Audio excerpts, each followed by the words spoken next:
So terrain generation is kind of hard, and this was my first iteration of this. The height map that should be in the top left corner was disabled because I did a stupid thing. But as you can see, the results are, have a decent amount of variety, but aren't that great. The red is a heat map, the blue is a humidity map. They don't do anything in this version. I was just thinking about how to make that do something in the future. At this point, the different maps are actually doing something.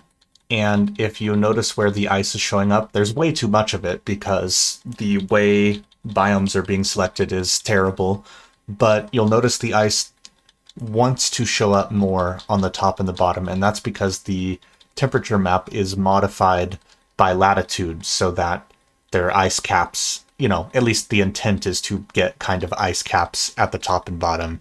But I kind of got it to the point where, because the different maps were actually doing something, it was time to try to make it more deterministic and actually get to something closer to the final, and that's where I am now.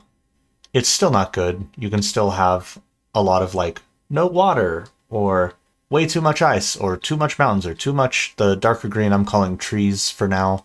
And there's only a handful of things. You'll notice there's a couple bits of yellow showing up very rarely in some of these. That's supposed to be sand.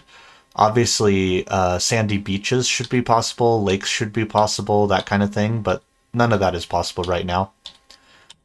I just figured I'd show the little bits of variation across the first couple of versions of this I've made so far, since I wanted to show that it's difficult and that there is actually some quality difference between the beginning and end.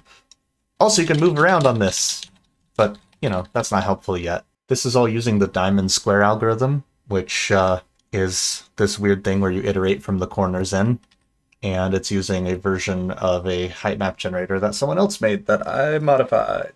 I'm not sure if I'll stick with this. I might want to switch to simplex noise, but I have to figure out how to do that first.